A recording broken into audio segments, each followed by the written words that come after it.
Coucou mon loulou, j'espère que tu vas bien. Aujourd'hui, je vais te raconter l'histoire du Piratosaure et le dragon, d'Alex Sanders. Ha ha ha ha, nom d'une jambe en bois, c'est toi qui l'as, l'as de pique. Nom d'une crotte de bique, jure le Piratosaure qui gère toujours très fort lorsqu'il joue aux cartes avec les Wistiti. Cela dérange Cirella la sirène, elle vient rouspéter. Moins de bruit, monsieur le pirate, je n'entends plus. Je ne m'entends même plus chanter. Tant mieux, chaque fois que tu chantes, il se met à pleuvoir, Cirella, se moque grossièrement le piratosaure avant d'ajouter. Je jure et je ris aussi fort que j'en ai envie, nom d'un prout de mouette. Ha ha ha ha ha. Tu vas voir ce que tu vas voir, répond la sirène très vexée, alors que les Wistiti lui tirent la langue.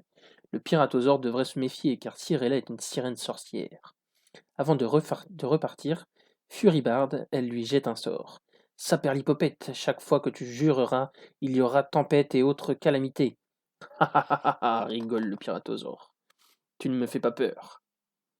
Nom d'un poulpe en slip, jure-t-il alors qu'il y a un chevalier qui arrive au grand galop avec un message urgentissime de l'amiral Victor. Aussitôt, le vent se met à souffler et le ciel s'assombrit de noirs nuages. C'est le commencement du sortilège de Cirella. Une pluie torrentielle se met à tomber, et le piratosaure doit aller se réfugier dans sa grotte pour lire la lettre de l'amiral Victor. Mon cher ami pirate, écrit l'amiral Victor, je suis actuellement aux prises avec un épouvantable dragon qui terrorise mes troupes. C'est un dragon géant qui s'appelle Zelvegor. Sa cuirasse est si épaisse qu'elle fait ricocher les balles. Même les boulets de canon rebondissent dessus. Vite, vite, à l'aide, j'essaie d'empêcher ce monstre d'approcher le château de votre bonne amie la reine d'Angleterre, qui m'a confié cette mission. Au secours, j'ai besoin de vous, piratosaure. Par la maudite moustache du capitaine Castagnette. Je m'en vais lui tailler les ailes, jure le piratosaure. Mais l'impitoyable sortilège de Cirella s'abat sur lui. Une tornade surpuissante se dresse sur sa route.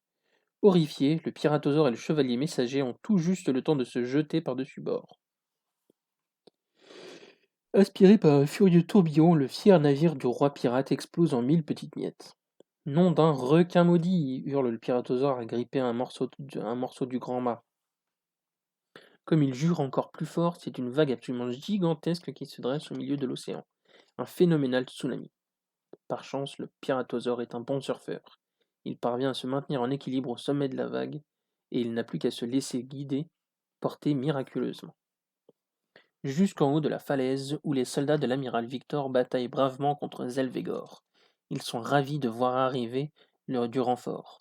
Le dragon gagne du terrain, et ses griffes épouvantables atteignent presque les murs du château de la reine. Nom d'un monstre des enfers, jure encore plus fort et plus fort que jamais, le piratosaure. Cette fois, c'est un éclair d'une puissance démoniaque qui jaillit du ciel, et la foudre s'abat sur lui. Par bonheur, Zelvegor fait la fatale erreur de se jeter au même instant, toute griffe dehors sur le piratosaure.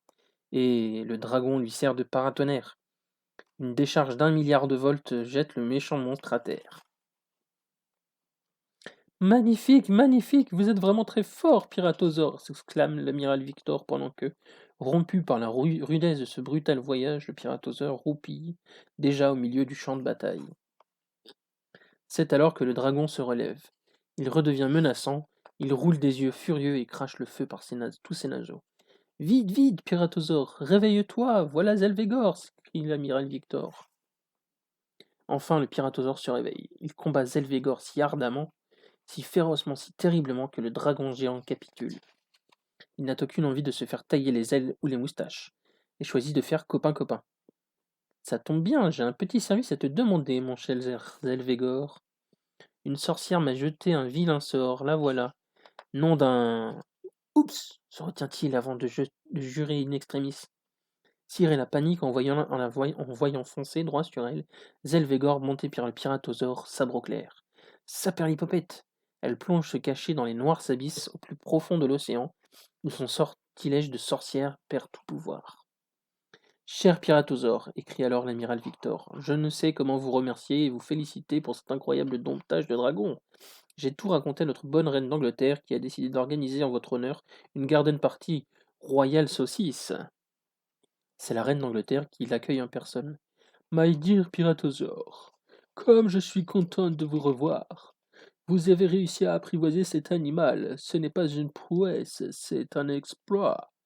Je vous avoue que le plus difficile a été de lui apprendre à ne pas trop griller les saucisses, votre majesté, répond le Piratosaure.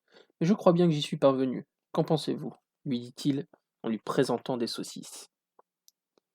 Et voilà, mon loulou, j'espère que tu as aimé cette histoire, et n'oublie pas une chose très importante, c'est que je t'aime.